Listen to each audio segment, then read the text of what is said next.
Con ustedes, el profesor Samuel Líber, con la clase Conflictos en la Iglesia. Nos vamos a dedicar ahora unos momentos a estos ejemplos de lucha de poderes. Y ustedes deben recordarlo porque vamos a usar esto como bosquejo para los puntos que siguen en esta materia. En primer lugar, la lucha inocente. Aunque parezca mentira, hay cierto tipo de lucha inocente que es la expresión de un deseo infantil, ingenuo, para alcanzar cierto grado de poder. Después, en segundo lugar, la lucha muy humana, podríamos decir también muy amistosa, pero con buenas intenciones. La tercera es la lucha entre líderes que quieren imponer su propio criterio, donde hay cierto nivel de rivalidad y hasta de enemistad. Luego tenemos la cuarta, que es la lucha por el gobierno de una iglesia o de un organismo religioso, donde están en juego muchos intereses personales. Y en quinto lugar, la lucha entre grupos, generalmente dentro de una misma iglesia o de una misma denominación, pero cuya causa es carnal, la lucha por razones carnales. En el primer caso, que es el que vamos a considerar ahora, tenemos que pensar casi siempre en niños, en alumnos de clases de escuela dominical, por ejemplo, que son estimulados a cumplir determinados requisitos para lograr un premio.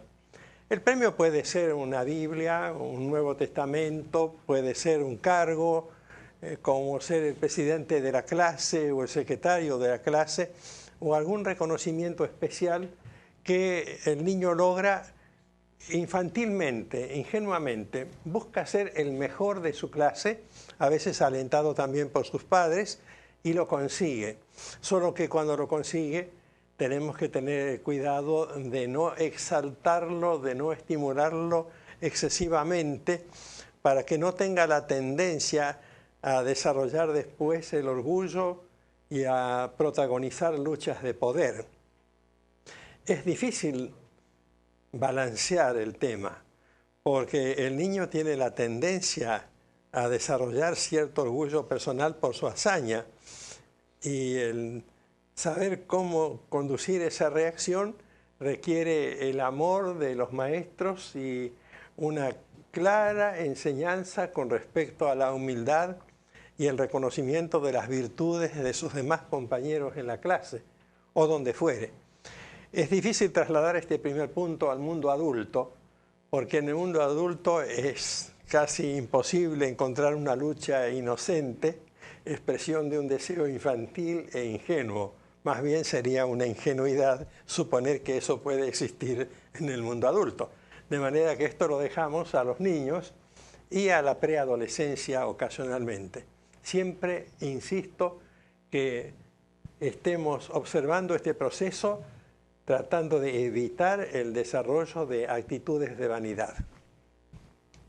El segundo punto se refiere a luchas muy humanas, pero amistosas, con buenas intenciones, que son frecuentes en las iglesias rurales, particularmente en las iglesias pequeñas, donde suele desarrollarse un espíritu de armonía, de afecto, y hay hermanos que intentan cubrir algunas responsabilidades empleando lo mejor de su talento, dando lo mejor de sus dones para cubrir, repito, ciertas funciones que están descuidadas o no. Por ejemplo, dos hermanos en una iglesia pequeña del interior de un país que saben hacer actas. Y ambos quieren ser secretarios no por la responsabilidad del cargo o por tener una función muy destacada, sino porque desean servir a la iglesia. Y cuando uno de ellos resulta electo secretario y el otro no, se felicitan recíprocamente y lo hacen con un verdadero sentido de amistad. Tienen la mayor buena voluntad. Yo creo que A veces eso se plantea en casos como cuando en la iglesia primitiva hubo que elegir entre José, llamado Barsabás, y Judas, el justo, de sobrenombre, ustedes se acuerdan que lo llamaban el justo, y Matías. Había que elegir a uno de los dos para ser el reemplazante de Judas Iscariote. Yo pienso que allí no había una lucha, pero había dos candidatos a reemplazar a Judas Iscariote. Y la iglesia tuvo que buscar un sistema que no vamos a discutir ahora, pero que fue el que la iglesia consideró el más adecuado en ese momento para designar a un reemplazante de Judas, que fue Matías. Yo supongo que ni uno ni otro, ni José el justo, ni Matías, estaban enemistados entre sí. No estaban en juego las ambiciones personales y que humildemente aceptaron lo que la iglesia decidió, el camino que la iglesia siguió en esa ocasión. No hubo luchas humanas. Puede ser que esto se repita en la actualidad y a veces sí. No es muy frecuente en iglesias grandes o en iglesias de grandes ciudades porque allí todos estamos habituados a desarrollar actitudes competitivas. Nosotros protagonizamos batallas hasta cierto punto políticas, políticas con buena o mala intención, pero entran en juego muchas cosas. Lo mejor es, no digo como un ejemplo bueno, pero lo mejor es aprender esto observando la cara de frustración que tiene el candidato que no fue elegido. Es muy humano, pero hay que observarlo y notar que puede haber una buena intención, pero también hay un deseo de estar en determinado lugar que puede representar también una situación honorífica. La tercera cosa es la lucha entre líderes que quieren imponer su propio criterio. Y hace un rato estábamos refiriéndonos a Pablo y Bernabé. Si vemos este pasaje, en primer término lo encontramos en el libro de los Hechos. Allí leemos en el capítulo 15, a partir del versículo 36, que después de algunos días, Pablo dijo a Bernabé: volvamos a visitar a los hermanos en todas las ciudades en que hemos anunciado la palabra del Señor para ver cómo están. Y Bernabé quería que llevasen consigo a Juan, el que tenía por sobrenombre Marcos. Pero a Pablo no le parecía bien llevar consigo al que se había apartado de ellos desde Panfilia y no había ido con ellos a la obra. Y hubo tal desacuerdo entre ellos que se separaron el uno del otro. Bernabé, tomando a Marcos, navegó a Chipre, y Pablo, escogiendo a Silas, salió encomendado por los hermanos a la gracia del Señor, y pasó por Siria y Cilicia, confirmando a las iglesias. Ahora, ¿qué habrá pensado la iglesia de Antioquía? Pónganse en el lugar de los miembros de la iglesia de Antioquía. Pablo y Bernabé eran líderes sumamente respetados. Ellos habían sido enviados a representar a la iglesia en el concilio de Jerusalén. El mismo capítulo 15 empieza diciendo que allí en Antioquía algunos que venían de Judea enseñaban a los hermanos: si no os circuncidáis conforme al rito de Moisés, no podéis ser salvos. Y como Pablo y Bernabé tuviesen una discusión y contienda no pequeña con ellos, se dispuso que subiesen Pablo y Bernabé a Jerusalén y algunos otros de ellos a los apóstoles y a los ancianos para tratar esta cuestión. Es decir, Pablo y Bernabé eran líderes representativos en la iglesia de Antioquía. Eran personajes importantísimos. Habían cumplido ya un viaje misionero, habían traído un informe, dice el capítulo 14, versículo 27, que habían reunido a la iglesia y refirieron cuán grandes cosas había hecho Dios con ellos y cómo habían abierto la puerta de la fe a los gentiles. Eran admirados por la obra misionera que habían cumplido. Tenían todo un relato notable de ese viaje que habían cumplido bajo la dirección del Espíritu Santo. De modo que cuando vuelven, traen el informe de la iglesia de Jerusalén, toda la gente satisfecha, se había acabado el conflicto, el problema sobre la circuncisión, el debate se había solucionado, entonces estaban en Antioquía enseñando la palabra del Señor y anunciando el Evangelio los dos juntos. Dice el versículo 35 de este capítulo, Pablo y Bernabé continuaron en Antioquía enseñando la palabra del Señor y anunciando el Evangelio con otros muchos. Repentinamente aparece el conflicto.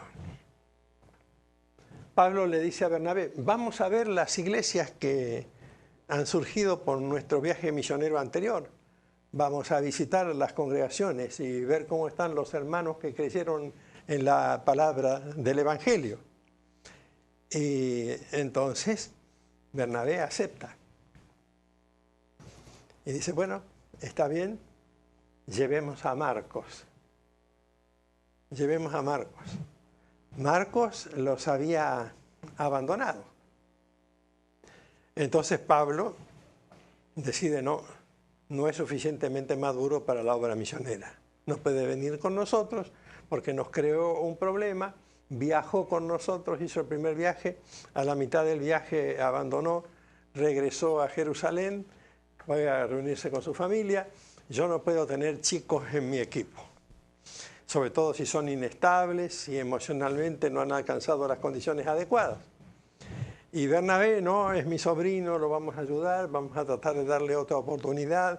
Siempre conviene ayudar a un joven, animarlo, alentarlo. Fíjense, los dos tenían sus razones. Y empiezan a discutir.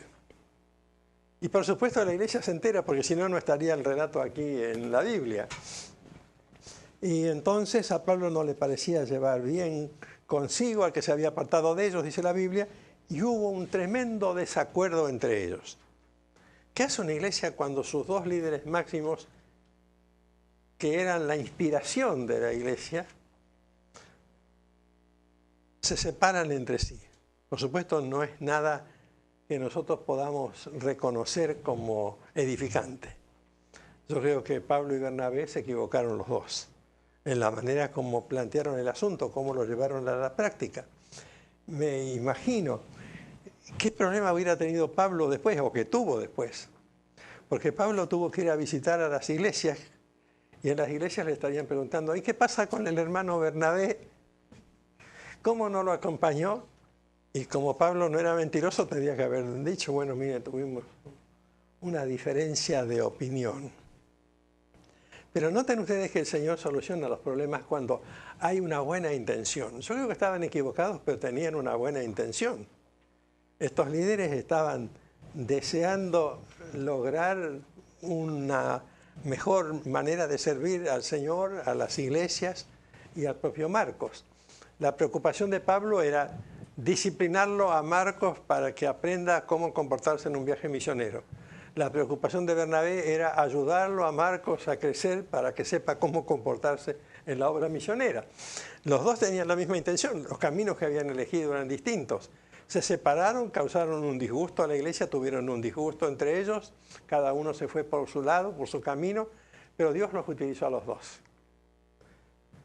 Hay una comprensión, una tolerancia de parte de Dios.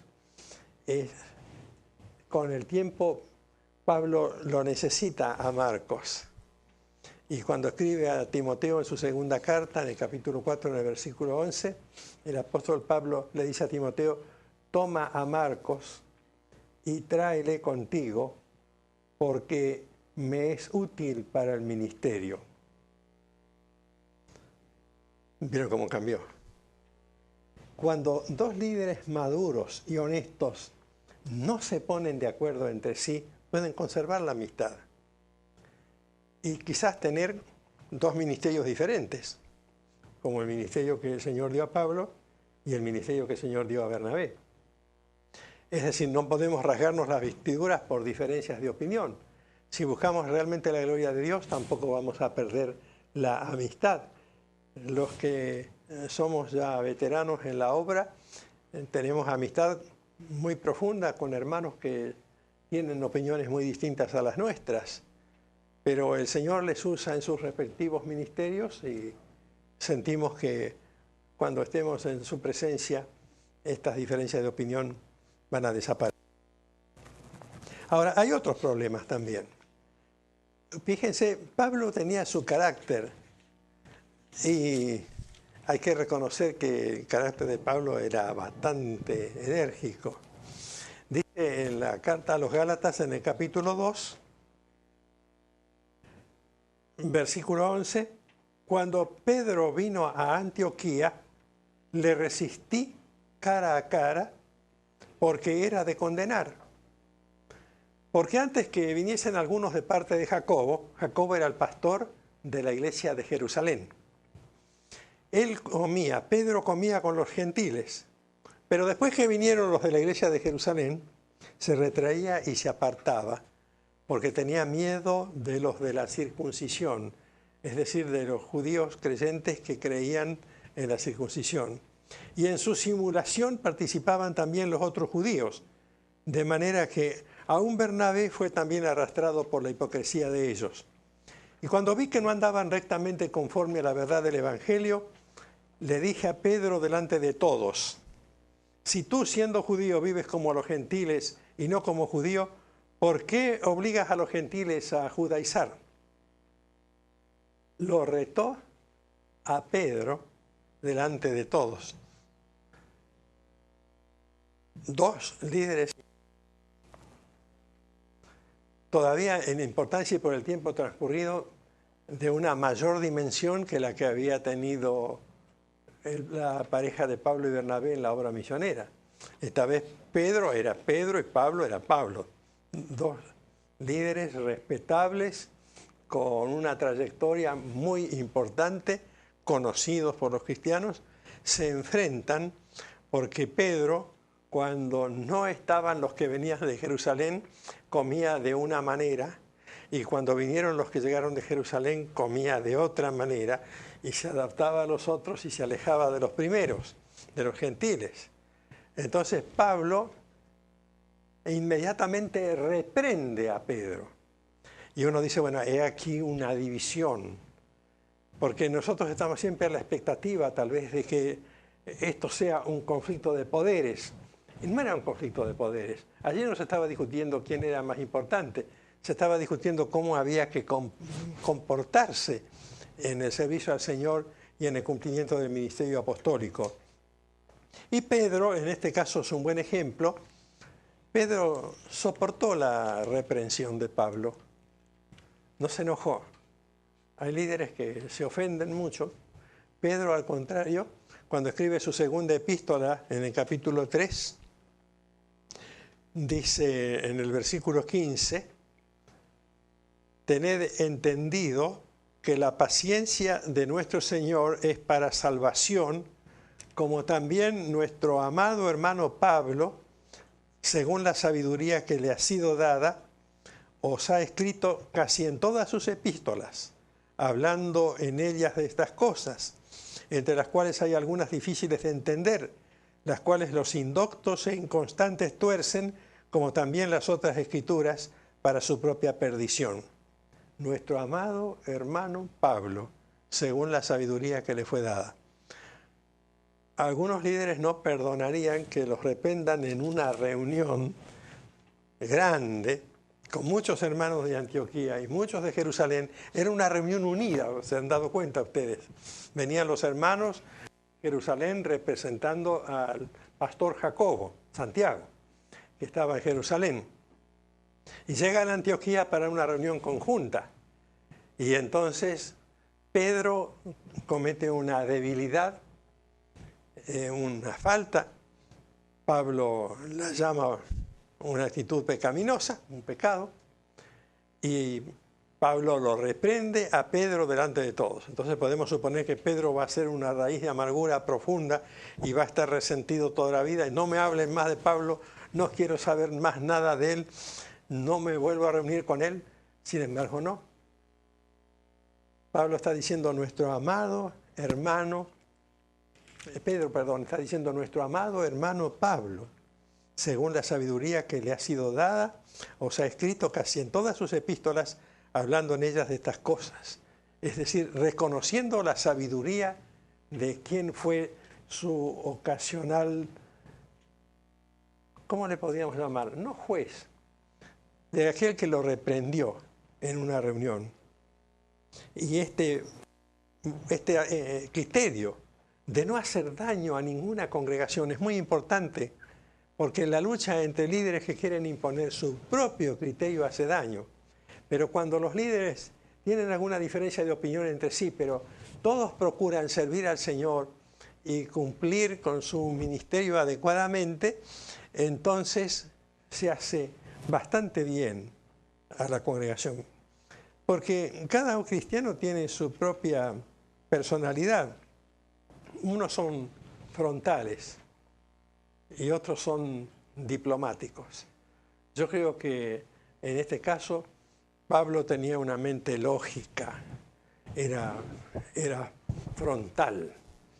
Y Bernabé era más bien un corazón bondadoso, tierno, y trataba de buscar otra manera de solucionar los problemas. Sin embargo, los dos servían al Señor dándonos un ejemplo de cómo manejarnos en los momentos de crisis, porque Dios no quiere que todos hagamos las mismas cosas. Dios da a cada uno un ministerio especial y a veces debemos darnos cuenta o comprender siempre que Dios quiere que hagamos cosas diferentes. La Biblia dice que hay diversidad de dones, pero el Espíritu es el mismo. Y hay diversidad de ministerios, pero el Señor es el mismo. Y hay diversidad de operaciones, pero Dios, que hace todas las cosas en todos, es el mismo. Entonces, los problemas serios ocurren cuando dos líderes se enfrentan para imponer su propio criterio, para crear una lucha de poder, es decir, utilizar su influencia humana y sus recursos carnales. No sé si ustedes conocen la expresión que es muy típica del sur de América, en el área del Río de la Plata, serruchar el piso. ¿Saben qué es serruchar el piso? Es tratar de debilitar el suelo donde el líder se apoya para que él se hunda y desaparezca. Entonces sus rivales o adversarios tratan de desacreditarlo o de restarle cualquier tipo de méritos o de censurarlo o de criticarlo. Y llega la ambición del poder de tal manera que se plantea una lucha ambiciosa. Tal vez ese caso de Evodia y Síntique no haya sido tan grave, pero cuando Pablo le escribe a los filipenses, allí en el capítulo 4 de su carta, dice a los filipenses en el versículo 2, ruego a Evodia y a Síntique que sean de un mismo sentir en el Señor. Después agrega, asimismo te ruego también a ti, compañero fiel, que ayudes a estas que combatieron juntamente conmigo en el Evangelio, con Clemente también y los demás colaboradores míos, cuyos nombres están en el libro de la vida. Es decir, solicita al ministro de la iglesia de Filipos que atienda a Evodia y Síntique para que no sigan peleando entre sí, que sientan lo mismo. Yo no sé si tenían una lucha de poder, porque las luchas de poder no son solamente entre los varones, entre las mujeres también. Y probablemente algunas mujeres conozcan alguna historia relacionada con sus luchas, por ejemplo, en la sociedad de mujeres de una iglesia, en la sociedad femenil misionera o en la unión de mujeres. Hay esas luchas también, las hubo siempre, entre mujeres y entre hombres de la misma manera.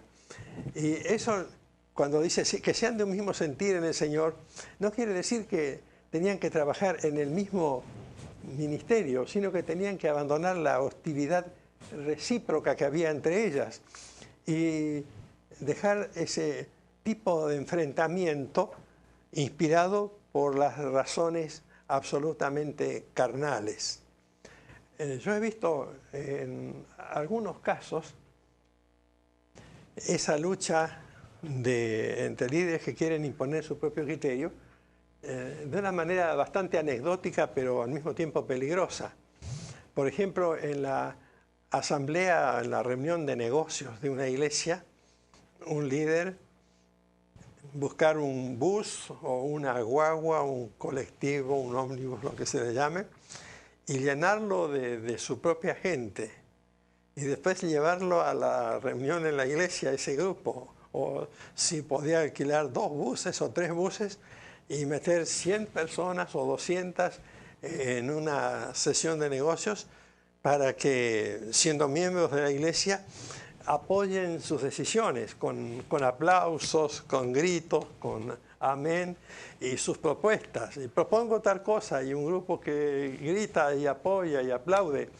Esto es un tipo de maniobra política que se produce con cierta frecuencia en algunos países que conozco, incluyendo el mío. Esto suele ocurrir en la manipulación de una asamblea. Y pienso que la actitud de Pablo, por ejemplo, al reprender a Pedro, fue al mismo tiempo una actitud didáctica, porque yo no creo que Pedro haya estado involucrado en un pecado de manipulación de la gente, sino en la intención de lograr el apoyo del grupo que procedía de la iglesia de Jerusalén, pero que no estaba pensando él en hacer algo tan grave como podía haber ocurrido si él hubiera manipulado el grupo para defender su propia posición, que era una posición conciliatoria entre un grupo que era partidario de la circuncisión y un grupo que estaba en contra de la circuncisión. Entonces lo que hace Pablo es reprender a Pedro, pero al mismo tiempo evitar que se produjera un debate. Él impidió el debate, de la manera que había sido impedido el debate también allí en Jerusalén cuando se logró ese convenio que todos nosotros conocemos.